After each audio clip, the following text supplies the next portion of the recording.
day, distinguished guests, panelists, and colleagues. My name is Agron Pali, and on behalf of the Global Monitoring Center, I would like to welcome you to today's conference titled Western Sahara, the Autonomy Proposal versus International Legal Obligations.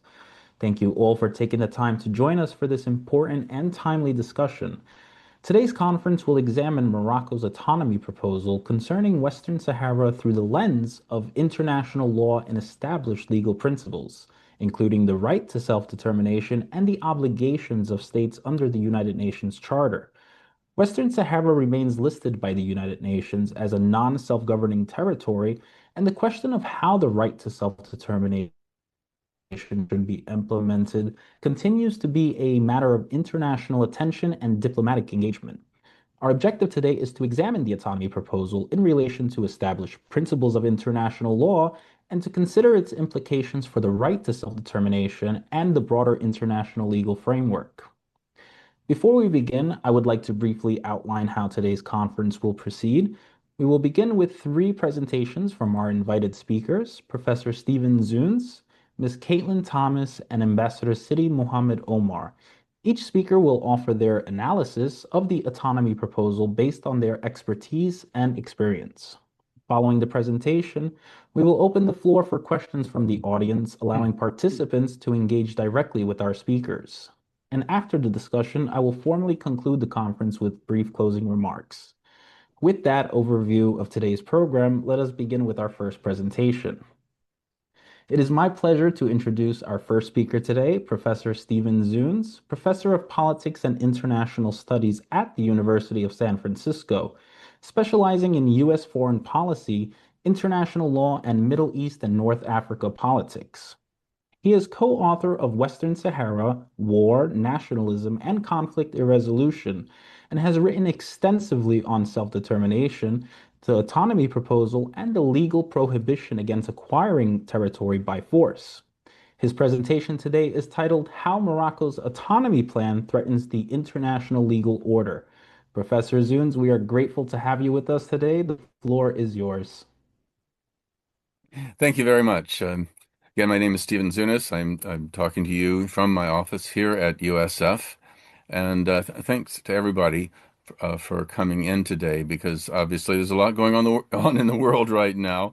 I've been doing a whole series of interviews with the BBC, Agence France Presse, local network TVs on the Iranian situation. But even though Western Sahara is not in the headlines, it is still a very important issue. And again, I'm very grateful for all of you who are attending and participating.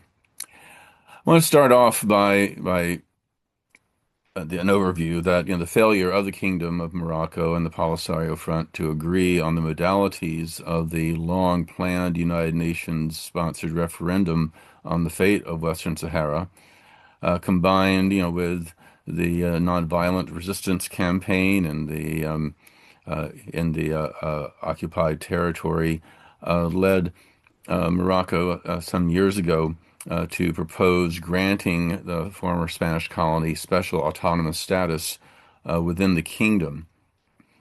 The plan received enthusiastic support from the United States, and it's been getting support from a growing number of European countries as well, arguing that it's a reasonable compromise to the abiding conflict, which of course has caused enormous suffering for the Sahrawi people, nearly half of whom live in refugee camps in neighboring Algeria, and has seriously crippled efforts to advance badly needed economic and strategic cooperation between Morocco and Algeria, as both face challenges of struggling economies and Islamist militancy.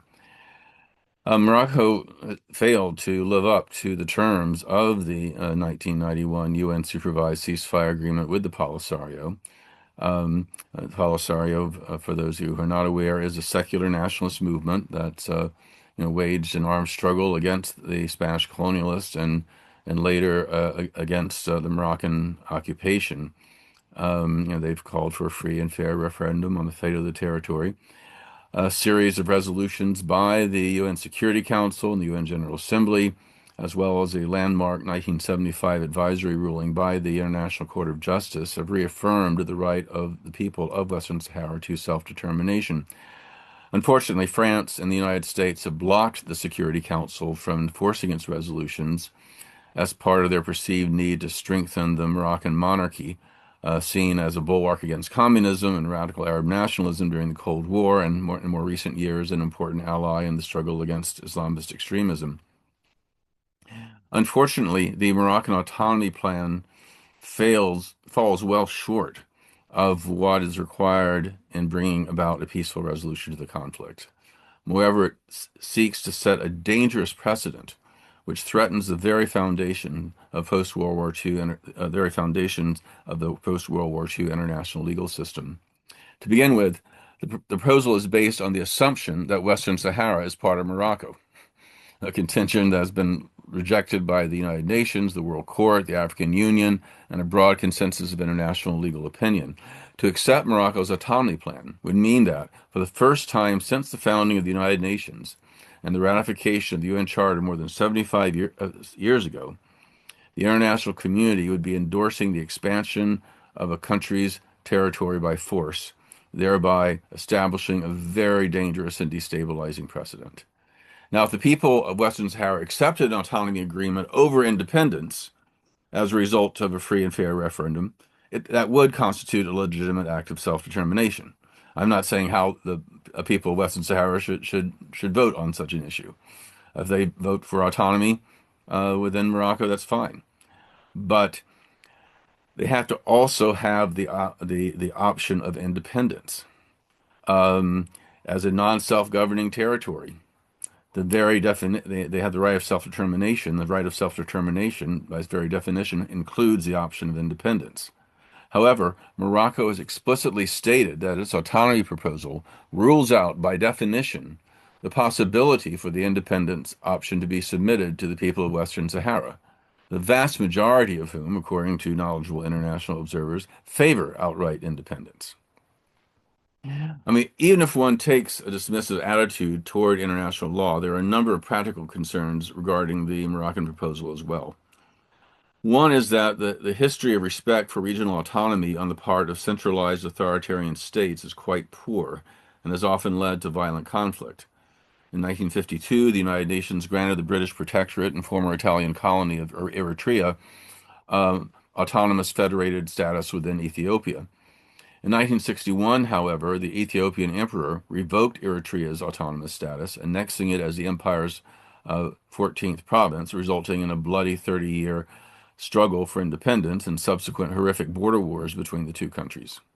Similarly, the decision of Serbian leader Slobodan Milosevic to revoke the autonomous status of Kosovo in 1989 led to a decade of repression and resistance, culminating in the NATO war against Yugoslavia in 1999.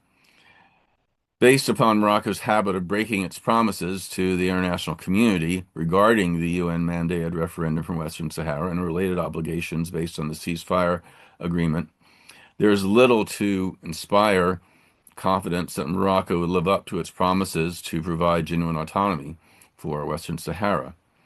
Indeed, a close reading of the proposal raises questions as to how much autonomy is even being offered. Important matters such as control of Western Sahara's natural resources and law enforcement beyond local jurisdictions remain ambiguous.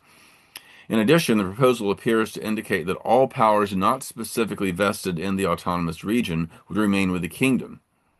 Indeed, since the King of Morocco is ultimately invested with absolute authority under Article 19 of the Moroccan Constitution, the autonomy's proposal's insistence that the Moroccan state will, quote, keep its powers and royal domains, especially with respect to defense, external relations, and the constitutional and religious prerogatives of His Majesty the King, unquote, appears to afford the monarch considerable latitude of interpretation.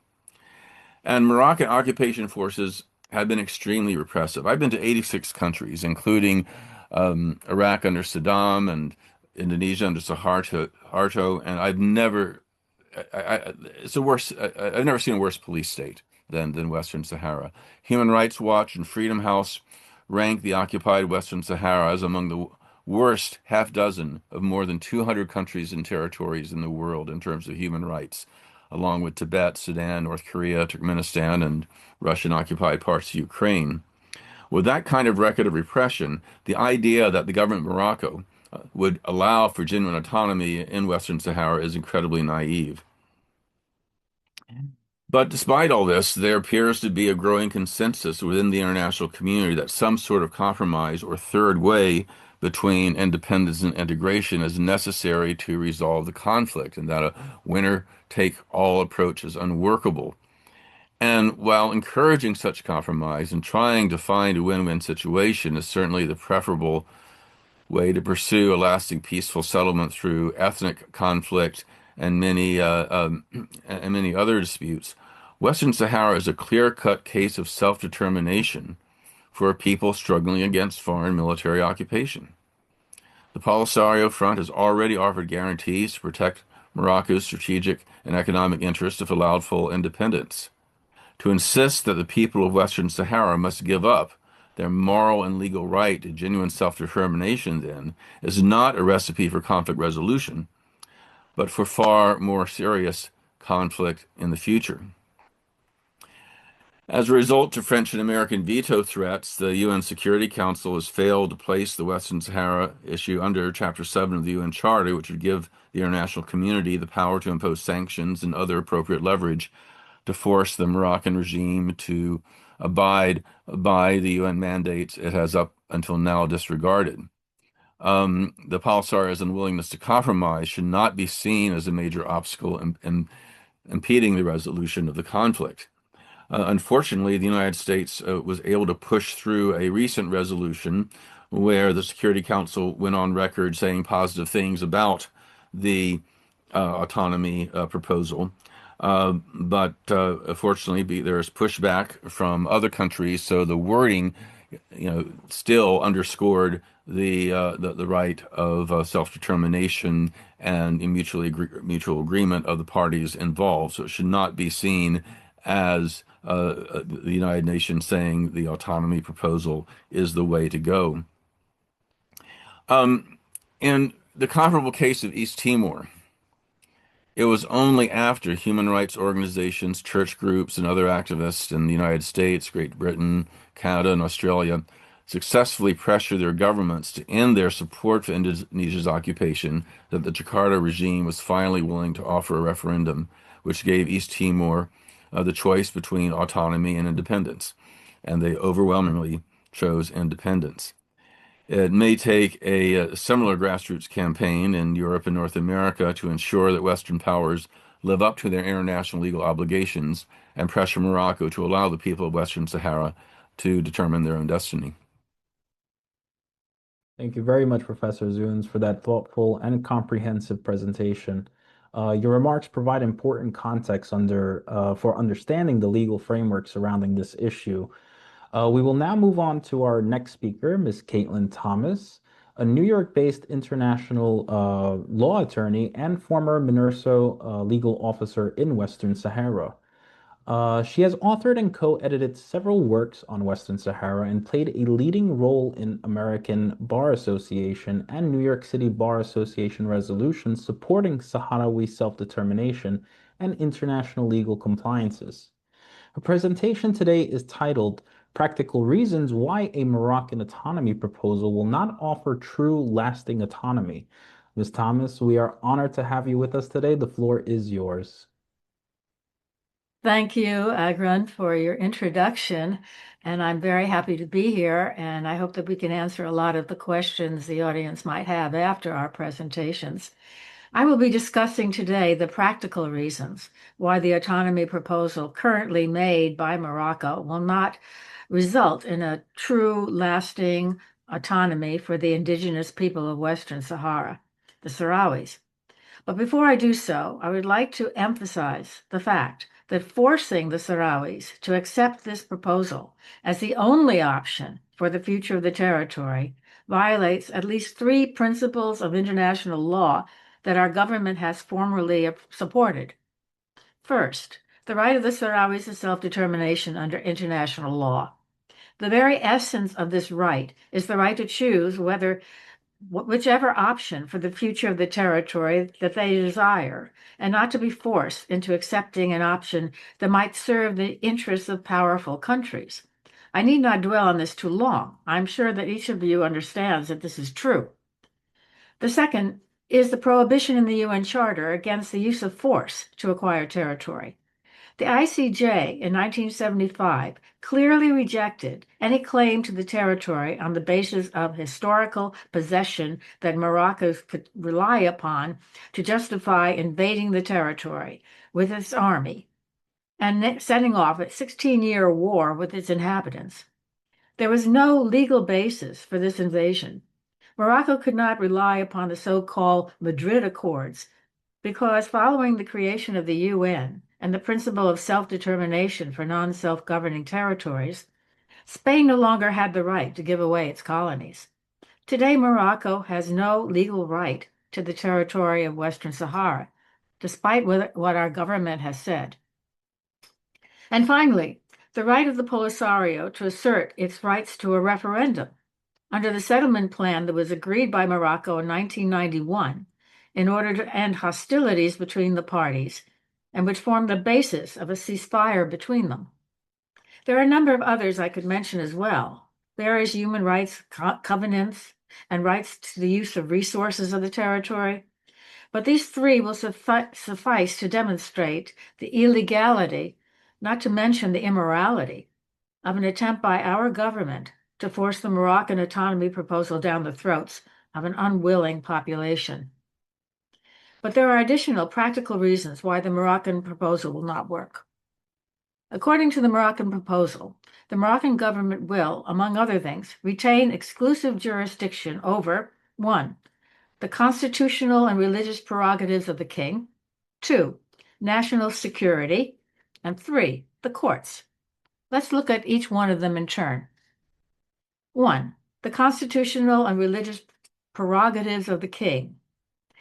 In 2012, the International Institute for Democracy and Electoral Assistance published a study entitled The 2011 Moroccan Constitution, a Critical Analysis. It noted that Article 19 of the Constitution, along with Articles 23, 24, 27, and 30, continued to grant the king, quote, unlimited power, unquote. Article 19 states that the king is the defender of the faith. This is an important title because it bestows upon him divine as well as temporal authority. He is considered the supreme religious leader and a direct descendant of Mohammed, whose religious proclamations must be obeyed. As such, under the Constitution, he is not accountable to the Parliament, the courts, or any other institution. As the study put it, quote, he remains above the law. In general, the king will continue to have veto power over all major decisions, unquote. The study notes that the manner in which the king may exercise his prerogatives adds to his powers. It notes that from the 1st of January 1969, royal acts were given a new name, dahirs, royal decrees. According to the study, the use of dahirs in Morocco is closely attached to the king's religious authority, and a dahir is thus considered almost as a sacred text that has never been challenged. The issuance of dahir is at the complete discretion of the king. According to the study, the ability to promulgate a dahir is historically one of the best examples of the unchecked constitutional powers of the Moroccan king. The discretionary power to issue dahirs, therefore, constitutes one of the most important sources of law in Morocco. And it is important to note that important royal decisions are automatically formulated as dahirs, a legal reality that puts them above the law and any other principle of the Constitution.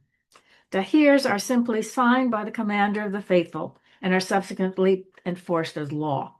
The invocation of the religious nature of dahirs makes them sacrosanct and therefore not subject to invalidation. Dahirs are regularly invoked in most royal appointments and other acts, and they continue to remain immune to any judicial control. Today, the king continues to exercise his powers by dahirs. As a result, the king, by means of a dahir, can invalidate any law passed by an autonomous region, any right given to the people under the Constitution, and may even be able to revoke at will the creation of an autonomous region in the kingdom. Let's look at the judicial system. The study noted that even the judicial system is under the authority of the king. For instance, the Supreme Court is powerless to overrule a dahir of the king. The incapacity of the Supreme Court to rule on the legality of an individual administrative act taken by the king as a dahir was reaffirmed by the Supreme Court in 3 separate cases. If this were not enough, the king controls membership in the Constitutional Court. According to the study, the king is still the head of the Constitutional Court and appoints half its members. Freedom House in 2021 confirmed the power of the king, that the power that the king exercises over the courts. The court system is not independent of the monarch, who chairs the Supreme Council of the Judiciary, it said. And it goes on to say that in practice, the courts are regularly used to punish perceived opponents of the government, including dissenting Islamicists, human rights and anti-corruption activists, and critics of Morocco's rule in Western Sahara. Due process is often neglected. Law enforcement officials frequently violate legal and procedural safeguards against arbitrary arrest and detention, and many convictions rely on confessions that may have been coerced. Pretrial detainees are reportedly held beyond a 1-year limit in practice, and there are no provisions in the law allowing for pretrial detainees to challenge their detentions in court. Some suspects, particularly those accused of terrorism, are held in secret detention for days or weeks before formal charges are filed. That's a direct quote from Freedom House. And the critiques by the International Institute for Democracy and Electoral Assistance and Freedom House are not alone. As was noted by 2 observers from the Carnegie Endowment for International Peace, in addition to his powers to issue dahirs, which cannot be overruled, and his powers over the courts, today the king has the power to appoint a prime minister and government without taking election results into account, to terminate the government and parliament at will, and to exercise legislative power in the absence of parliament. All of these powers can be exercised to render moot any powers given the government of an autonomous region. Third, let's look at national security. Today, both in Western Sahara and Morocco proper, secret police are given nearly unfettered powers to violate the human rights of people protesting the Moroccan regime and exercising other forms of free speech, all in the name of protecting national security. Also, people arrested by such officers are routinely subjected to unfair trials and long prison sentences. As Freedom House noted, executive interference and corruption significantly impede judicial independence. Due process rights are not respected. The United States government is fully aware of these practices. In its 2015 country report on human rights, the State Department declared that one of the most significant human rights problems in Morocco is, quote, the disregard for the rule of law by security forces, unquote. Human Rights Watch 2021 country report on Morocco and Western Sahara noted that authorities have continued to impede the work of the Moroccan Association for Human Rights, the country's largest human rights group, and in recent years has arrested, prosecuted, and imprisoned several activists and independent journalists on questionable charges. Activists in Western Sahara are particularly targeted. Freedom House reported that in 2017, a Moroccan Court of Appeals handed 23 Sahrawis prison sentences ranging from 2 years to life for the 2010 deaths of 11 Moroccan security personnel during an uprising at the Gidem Izik protest camps. Evidence at the trial included confessions allegedly obtained by torture, which allegations were not investigated by the court. Indeed, in a report on this trial issued by a Norwegian international observer and the former president rapporteur for the UN Working Group on Arbitrary Detention, the authors noted that forced confessions was the most commonly used method of obtaining evidence in Morocco. and cited several types of torture allegedly used by the Moroccan security forces on Sahrawi prisoners to obtain forced confessions. These include successive spanking with a great diversity of objects, such as truncheons or shoes, sleep deprivation, denial of food or drink, exposure too cold by depriving prisoners of coals and blankets, forcing ingestion of feces, urine, bugs such as cockroaches, and other filth, extinguishing cigarettes on the prisoners' bodies, being tied, stripped naked, and folded into a position for physical and sexual abuse, being stripped naked, tied to a horizontal bar, and physically and sexually abused with electric shocks, removal of the nails on toes and the fingers with pincers, and sexual rape and molestation using a variety of objects, iron bars, truncheons, sticks, etc. And when prisoners are convicted, they are housed in unbelievable, filthy, and crowded cells in Moroccan prisons. I don't know whether you can see this. I'm holding up a picture of what it looks like inside one of the Moroccan prisons, with prisoners stacked, heaped, one on top of the other, with no room, hardly room to breathe, no ventilation, etc. Can you imagine being in these circumstances for years? That's what prisoners in Morocco are subjected to. So under the Moroccan autonomy proposal, Morocco will be in charge of national security. So presumably the secret police will remain in the territory and trials like the ones for the Gidam Izik prisoners will continue. These are just a few of the problems with the issues that are listed in the autonomy proposal. But what about the issues that are not listed? Who will be able to vote in a Western Sahara autonomous region?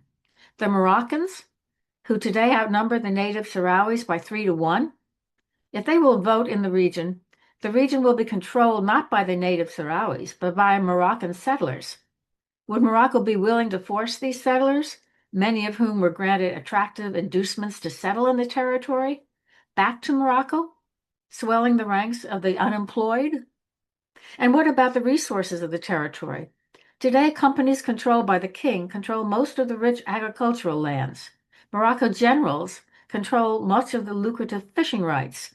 And the Moroccan state-owned phosphate company has made the Boukra phosphate mine in Western Sahara a subsidiary. Will they be willing to sacrifice their interests in the territory? If not, the people in Western Sahara will be under the economic thumb of the Moroccans.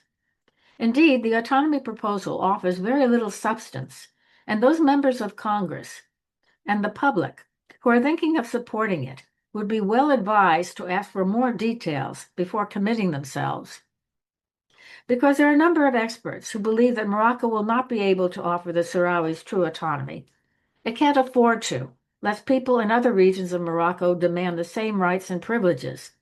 If the Sahrawis gain control of the territory, they will probably seek to create a form of government and laws that are similar to those which exist in the Sadr, the Sahrawi Arab Democratic Republic. The Sadr has an essentially democratic form of government. The population is assigned to one of 4 separate subunits called wilayas. Within each wilaya are several dara, or districts, each of which has a council composed of elected representatives, ministry representatives, and an elected executive who represents the daira at higher levels. On a yearly basis, the 6 to 7 districts within each wilaya will hold a base congress to elect representatives to a parliament, as well as the daira and local committee executives. Strategic decisions initially were made at general congresses, held intermittently when important issues arose. Over the years, this structure became increasingly democratic. There were calls for greater democracy at the upper echelons of government and laws that would define more clearly the rights and responsibilities of citizens and the type of government that would be established when independence was obtained. They were able to draft comprehensive framework of laws based, for the most part, not on Sharia or the models of their neighboring states, but on Western concepts of secularism, justice, and democracy. Their more recent published constitution incorporates these principles. It establishes checks and balances, as well as a Bill of Rights that guarantees freedom of expression, association, and movement, as well as the rights of privacy, due process, and equal protection before the law.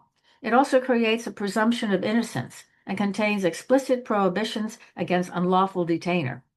It includes a guarantee of democracy, private enterprise, religious freedom, and laws which uphold the rights of women and minorities, as well as guarantees that every citizen shall have the right to vote in elections and hold office.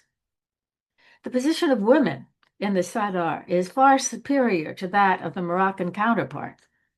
In an exchange with PBS interviewer Michelle Hussein on Wide Angle in August 19, 2004, former Secretary of State James Baker III agreed with Hussein's observation that the Sahrawis had a sophisticated society with a 95% literacy rate, despite the fact that they were living in refugee camps, and a democratic form of government that offered women, quote, a very prominent role, unquote, something that was extraordinary in the Arab and Muslim world. Indeed, since the early days of the camps, women have been the driving force behind government's institutions, establishing the schools and hospitals, creating the mechanism for food distribution, liaising with external relief agencies, and essentially running the day-to-day activities of the camps. Women have assumed top positions in the government. They can freely marry and divorce and have inheritance rights equal to men. Their rights are far greater than those of Moroccan women. Do you think Morocco could risk allowing the Sahrawis the freedoms they enjoy in the SADR when they are denied to the people of Morocco?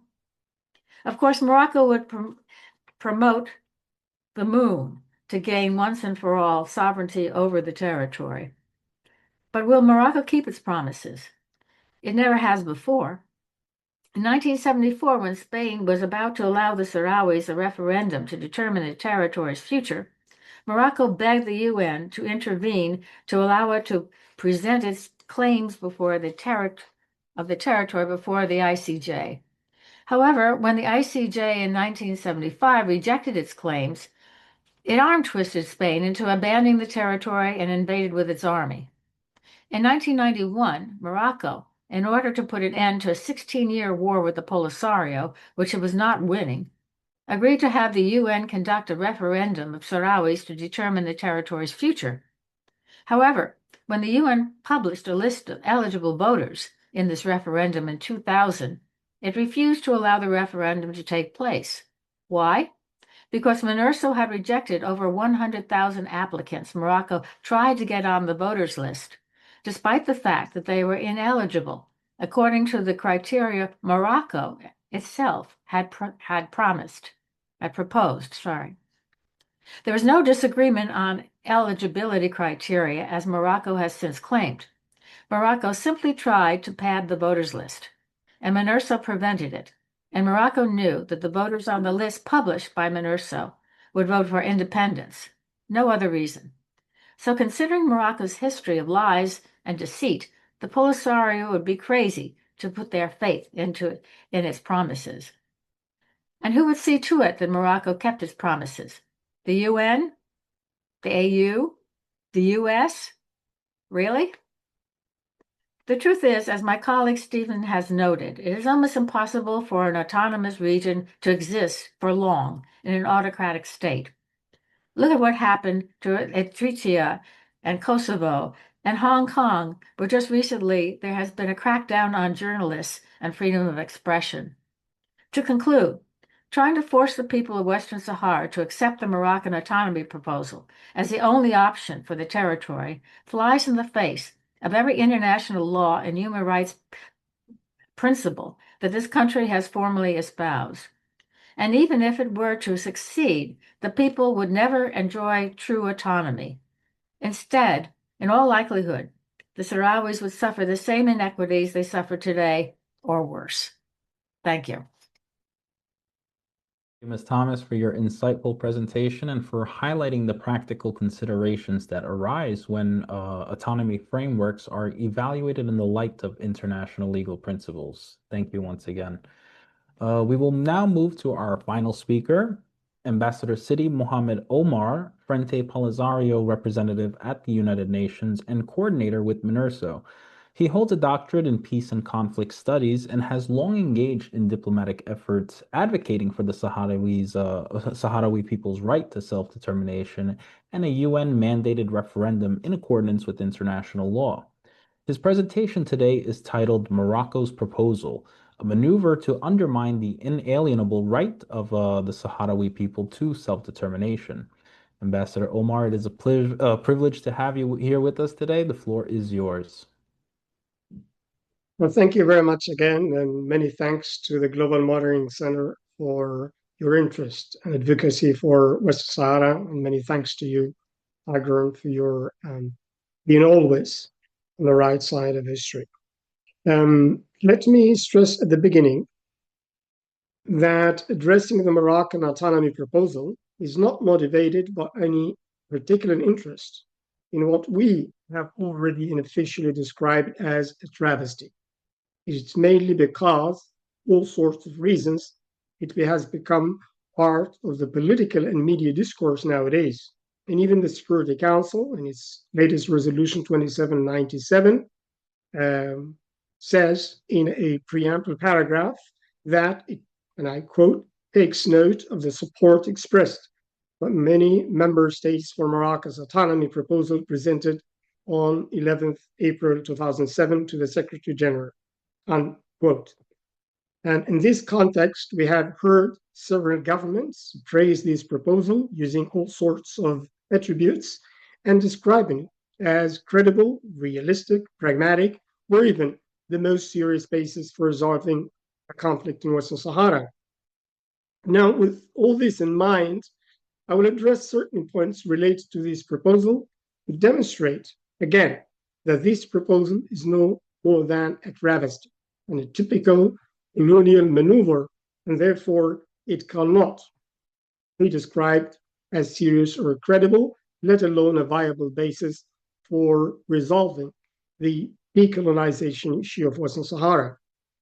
Obviously, and as the two speakers have brilliantly highlighted, any legal analysis of this proposal would clearly demonstrate that Morocco cannot grant any type of autonomy or territorial arrangement to Western Sahara simply because it does not have any United Nations recognized sovereignty over the territory.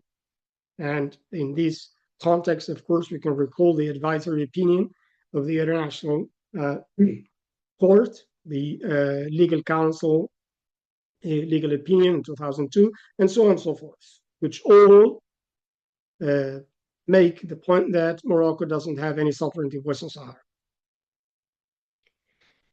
Moreover, this proposal cannot serve as the basis, let alone the only basis, for a just and lasting solution consistent with the UN Charter and relevant resolution of the United Nations on decolonization for at least three additional reasons. First, this proposal undermines the inalienable right of the Sahrawi people to self-determination by predetermining the outcome and limiting it only to autonomy. And as we know, self-determination in essence means a free choice, and a free choice can only be made among several options. Two, this proposal excludes the option of independence, which is what the Sahrawi people, led by the Frente Polisario, have been struggling for since the beginning of their resistance against Spanish colonial rule and the Moroccan occupation that took place after that. Third, this proposal is extremely dangerous because it would reward Morocco for its unlawful use of force to occupy a territory which is on the United Nations agenda as a decolonization issue. And as the two speakers have already mentioned, the consequences, the repercussions of such a proposal on other parts of the world, particularly in our case, in Africa. So despite all these issues and other political considerations of great importance, I would like now to highlight just three fundamental limitations of this proposal from the conflict resolution perspective to illustrate, for the sake of argument, whether this proposal could be a basis for resolving the long-standing conflict in Western Sahara. First, in all 35 paragraphs of this proposal, the Frente Polisario, the sole legitimate representative of the people of Western Sahara as recognized by the United Nations, is not mentioned even once. Throughout this proposal, reference is made to other parties, in plural, the other parties, without obviously naming those parties, but in general, there is no mention of the Frente Polisario. And the question is this: if there is no other recognized and identifiable party to this conflict, and therefore the conflict to begin with, then the question again is this: with whom is this proposal is intended to be discussed and agreed upon?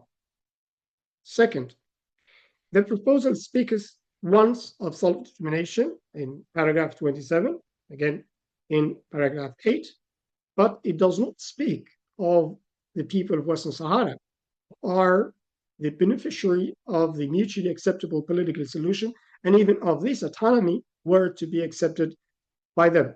Instead, the proposal speaks of population of the region, all Sahara tribes, and population of the Sahara, which, as we know, all are demographic terms referring to the inhabitants, but not to the people as a political entity entitled to a right to self-determination under international law. Third, according to this proposal, paragraph 27 again, the autonomy proposal would be submitted to free consultation by a referendum of the population concerned. Although it's not clear what this referendum would be about, but it raises a fundamental question regarding the position that Morocco has already all along taken on, describing the United Nations sponsored referendum as impracticable and even obsolete. The question is this: then what makes this referendum more practical and up-to-date than the United Nations referendum? Well, in my opinion, perhaps the only difference between the United Nations sponsored referendum and the referendum envisaged in Morocco's proposal is that the UN referendum would give the Sahrawis the choice between independence and integration, while the Moroccan proposal would give them the choice between integration and integration. And you can see how absurd this sounds. In short, what Morocco proposes is to negotiate a proposal with a party that it does not recognize in order to grant autonomy to the people that it does not recognize. And you can understand how absurd this proposal is. This is why we have described it as a travesty, because in reality, what Morocco wants is to legitimize its illegal occupation and annexation of Western Sahara through a process that's nothing but a mockery of everything that the United Nations Charter and the right to self-determination stand for. Now, these 3 points that I have just underlined demonstrate very clearly that the Moroccan proposal, in addition to being inadmissible from the legal standpoint, is not serious or credible, let alone being a just and legally based and sustainable solution to this conflict. And this is why, in addition to the legal consideration outlined above, the Frente Polisario and the Sahrawi people have rejected this proposal, of which illegal nature exposes the indefensible positions of all those governments and experts, quote unquote, who have miraculously seen any merit in this proposal. And in reality, it's really ironic to hear liberal democracies describe this illegal and undemocratic proposal as something serious and credible. Now, again, for the sake of argument, one may ask, is autonomy as a territorial arrangement a feasible option under Morocco's ruling regime? The answer is a big no. Morocco, as has been highlighted, is an absolute monarchy, an authoritarian regime that have no stomach, so to speak, for such kind of territorial arrangements that can only thrive in democratic countries. And as its record shows, Morocco's ruling regime is incompatible with democracy as we know it. Now, the two major autonomy experiences in Africa that have been referred to, namely the short-lived autonomy regimes in Eritrea from 62 to 62 and 52 to 62, and South Sudan from 72 to 83 are instructive in this regard. The lessons learned from these failed autonomy regimes in Africa have a common denominator. Autonomy regimes enacted under undemocratic centralist systems are short-lived and inherently doomed to failure. In other words, mainly because of the undemocratic nature of the political systems and governing structures under which these regimes were enacted, the two autonomy experiences in Africa carried the seeds of their own destruction from the start, and their failure resulted in the loss of many human lives, wars, and large-scale insecurity and instability. And therein lie very important lessons that no one can ignore when it comes to the Morocco's autonomy proposal. Thank you very much. Thank you, Ambassador Omar, for sharing your perspective and for providing additional diplomatic and historical context on the discussion. We will now open the floor for questions from our participants. If you have a question, please feel free to submit it, and we will do our best to address as many as time allows. To start it off, I have a question for Stephen, actually. What specific international legal mechanisms could be used to enforce the Sahrawis' right to self-determination? And I guess a part two of the question, can you elaborate on the historical precedents where the UN successfully prevented territorial expansion by force other than Timor-Leste? Oh, well, probably the most obvious example is Kuwait. The United Nations not only put tough sanctions on Iraq, but actually authorized the use of military force, resulting in the Gulf War. I certainly supported international. Personally, I believe that war could have been avoided. I oppose the war myself, but I certainly supported the United Nations taking a very firm stand regarding the inadmissibility of the expansion of territory by force. We have I may think of others in a moment, but there's often they have been resolved because there's been not through official mechanisms by the Security Council, but pressure from allies or others to or various incentives, negotiations that have resolved border disputes and the like. But in terms of one country totally gobbling up another, I think East Timor and Western Sahara and Kuwait are the only modern examples, post United Nations Charter examples I can think of. And I think in the broader question, I think that well, what succeeded in East Timor was that essentially people shamed their governments into changing their policy. Now, the current U.S. government doesn't have any shame, as I think we've seen, but I think that given the Russian aggression against Ukraine, and how we heard repeatedly from President Biden about the rules-based international order, the inadmissibility of expanding territory by force, the sanctity of international boundaries, that kind of thing. It does provide an opening.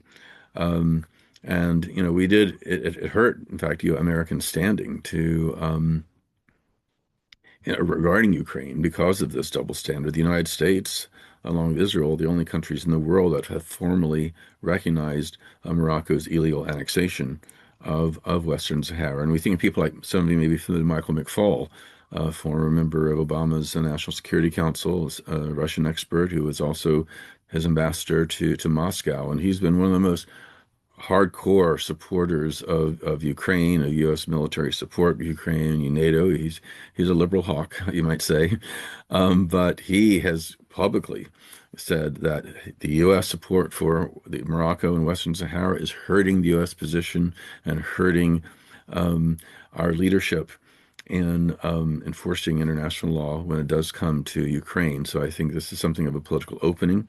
I think also the fact that we had in recent years is the dramatic expansion of the pro-Palestinian movement, challenging the Israeli occupation. And I think we can include, I think this also provides an opening for people to say, hey, there's another occupation that we also should be concerned about. And I think in certain ways it would strengthen the Palestinian cause because people would say, oh, you're not unfairly singling out Israel. This is about occupations, and we need to oppose all of them. Thank you, Stephen Zunes. Very well said. I would like to bring a question over from one of our audience members. His name is Jackson H. Uh, his question is, the U.S. supported the Moroccan sovereignty claim just over 5 years ago, but to this day says that it also supports a mutually accepted solution to the conflict. Isn't this a contradiction since the Moroccan autonomy proposal was never mutually accepted? And I would like to give that question over to maybe Caitlyn Thomas, and then if Professor Zunis, if you have anything else to add after that. Well, you're absolutely right. It is a contradiction. In fact, the United States has been trying to have its cake and eat it at the same time. On one hand, saying that Morocco has sovereignty over Western Sahara, and at the other hand, participating in the UN process in which Western Sahara is still considered a non-self-governing territory whose population, not population, but native population is entitled to self-determination under international law. I mean, you really can't have it both ways. And I find it amusing myself that the United States still tries to walk this tightrope and has been able to get away with it so far. I would think that people and the other members of the Security Council and other members of the UN would take up arms on this and say, if you're going to say that Morocco has sovereignty over Western Sahara, you cannot participate in these peace deals situation negotiations any longer. You certainly cannot be the pen holder for the resolutions passed about Western Sahara. But so far, they've been quiet. But I would hope that in the future they might take this matter into consideration because it is being two-faced on the subject.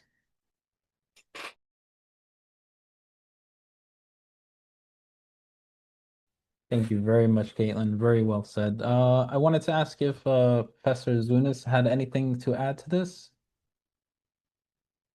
Not really. I mean, I think Trump's decision to recognize Western Sahara was in a tweet after a conversation with the king. Didn't go through the normal State Department channels or the normal processes one would think for such a momentous decision. The career State Department people were very upset about this.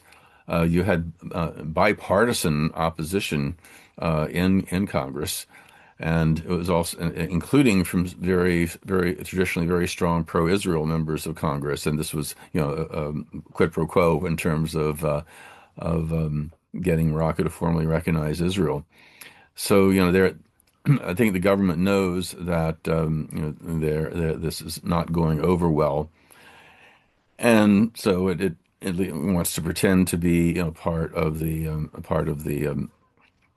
support the process. In theory, under Biden, people kept pushing, will you rescind this? I mean, Biden's was a big, I mean, he's a hawk relative to a lot of Democrats, but he is something institutionalist. So the idea was, hey, could you reverse this? And I mean, it became an open joke. Every time a reporter would ask, do you accept, or are you willing to rescind the recognition of Western Sahara? They say, we support the efforts of the UN Special Representative, and So there is that ambivalence, and with Trump back in, I think again there are some professionals who do want to at least give the motions, but what it has done is that Morocco is even less willing to compromise than ever because they have the U.S. endorsement. I mean, to them, there's nothing more to talk about. So this idea that the U.S. can recognize this ta illegal takeover and have the process go forward at the same time, yeah, again, is a contradiction. Thank you, Professor Zunes. I actually wanted to bring another question over to Caitlyn. As you mentioned previously, how can any autonomy be meaningful if the Moroccan king retains unlimited power and veto authority over all major decisions? Would there have to be a constitutional rewrite for the Moroccan government and remove these points in their constitution for this to be viable? Well, I don't believe that it can be viable with the king maintaining this kind of position of superiority above the legislature, the courts, all the institutions under the Constitution. But unfortunately, there is, ever since the time of the sultans, and even before then, the the Sultan and King of Morocco has held this exalted religious position because he claims to be a direct descendant of Mohammed. And because of that, his proclamations as a religious leader were widely accepted and revered by a large number of people. And it would be very difficult for Morocco to take that power away from the king. I can't see how, I mean, if there were a revolution in Morocco, okay, but if there were a revolution in Morocco, presumably the king wouldn't be around anyway. But it would take something drastic in order to remove that power from the king, and the king is not going to unilaterally give it up. So, yes, it is diametrically opposed to granting people in an autonomous region any powers that would not be able to be usurped by some decision by the king at some point. And that's one of the main reasons why the autonomy proposal really could not succeed for a long term. If I might just add, Yeah, Ambassador City, Omar, would you sure, like to add to that? say just on this point. And let's be very clear here. As I said before, and the speakers have said that very clearly, we're talking about a territory of which international status is well defined. By whom? By the United Nations and its own charter, which is the supreme constitution of the world in which we live. So this is not the question that's been posed now. If we were talking about whether it is viable to grant autonomy to Casablanca region in Morocco proper or Rif region, we could, continue the argument and very clearly say that no, under the current ruling regime in Morocco, with the unlimited power of the king, no viable autonomy is a conceivable autonomy granted to Casablanca region. The question of Western Sahara is completely different. This is a distinct and separate territory that does not form part of Morocco within its internationally recognized border. So just to make this point very clear, and as I said in my statement, I used for the sake of argument, just to clarify my point. But we're talking about a very basic issue. Morocco doesn't have sovereignty of Western Sahara, and it has never happened since the establishment of the United Nations, as Professor Zunes has said, that an autonomy has been granted by a country to a non-self-governing territory over which that country doesn't have a sovereignty. It has never happened.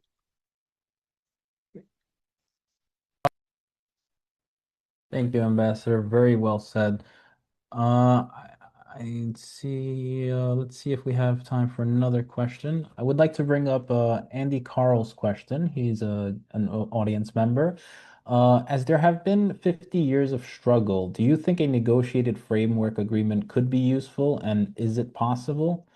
I would like to bring that question over to anyone who would like to take over for that. Yes, I would like to I can, comment on that. go ahead. A negotiated, yes, they could negotiate the same thing they did in the settlement plan. They could negotiate having a referendum with a defined group being entitled to vote and to vote upon either integration into Morocco, autonomy within Morocco, or independence. They could come to that kind of a negotiation, and I think all parties might even agree to that. But in any event, that is not something that we foresee in the future Morocco agreeing to, unfortunately. I'd quickly add that for any kind of negotiated settlement, you have to kind of start on the minimum that both sides concerns should be considered and taken into account. Now, when you have an asymmetrical conflict like this, Morocco having so much of the power, this is where you would have a more powerful nation or a group of nations in the EU, United States, or whatever, be willing to pressure them to do the primary compromising, because they are the occupying power. The onus of compromise is on them. And it's been so frustrating when I've been dealt with the State Department to knowing I'm an expert on the situation. They've asked me questions. Well, what can we do to get the Polisario to go back to the ceasefire? And it's like, that's like saying, what can you do to get the Ukrainians to agree to a ceasefire? Well, you get the foreign occupation forces out of their country. And even confidence building measures like pressing Morocco to release political prisoners, or rescinding the recognition of Morocco's takeover, anything like that, and there's no interest in this. And this is even under Biden. I'm talking about under Biden. Obviously it was worse under Trump. So again, this goes back to the power of civil society. And I mentioned East Timor as an example, but we could also look at Namibia, another occupied territory. That, along the anti-apartheid movement, wasn't just focusing on apartheid in South Africa. It also was about um, South Africa's illegal occupation of Namibia, and that was also, successful. So I think, and that's why I'm glad there are forums like this to raise awareness of the legal issues involved and the implications, and hopefully that those of us who joined us today will be inspired to get involved. I may just add, indeed, there is a possibility to achieve a framework agreement or any basis for agreement if there is political will on Morocco's side in this case, because of the broken promises that have already been mentioned. The problem now is whether we're looking to the issue from a realpolitik perspective and thinking that what is possible is what is there. Morocco has been occupying the territory for 50 years, trying to entrench the fait accompli, and is accumulating political statements by mighty powers, giving them the title of ownership of Western Sahara. But this will not resolve this issue. Only a negotiated and a mutually acceptable solution will lead us to the solution.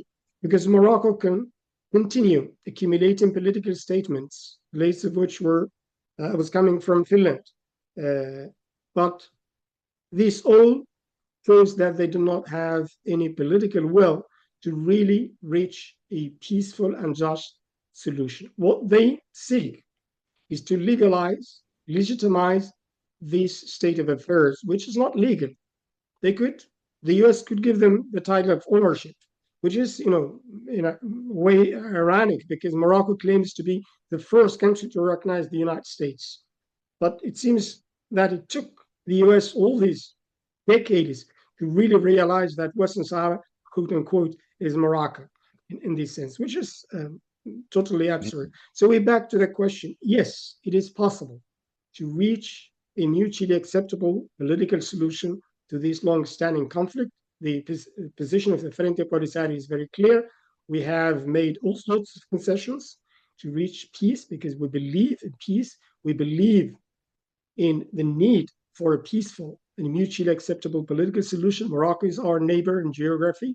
You can change your friends and allies, but not in geography. But the problem nowadays is that Morocco is emboldened by these kind of political statements, and they think that they can finish this issue within even days or months under the current US administration. At the end of the day, we all know that 50 years of conflict has not um, led us anywhere. And the only viable way is to sit down, negotiate, and make those difficult decisions, but for a greater good, which is the peace. The Frente Polisario is ready to do so. The Sahrawi people is ready to do so. The problem lies on the other side. Very well said, Ambassador. Thank you so much for that insightful information.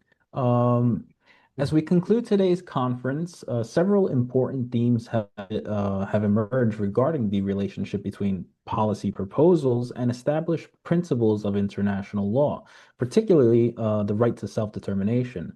Today's discussion has highlighted the legal and political considerations surrounding the autonomy proposal and the broader implications it raises for the international legal framework governing non-self-governing territories. On behalf of the Global Monitoring Center, I would like to express our sincerest appreciation to our speakers, Professor Stephen Zunes, Ms. Katlyn Thomas, and Ambassador Sidi Mohammed Omar for sharing their expertise and perspectives with us today. I would also like to thank all participants who joined us for this discussion. Thank you all once again for your participation, and this concludes our conference for today. Thank you.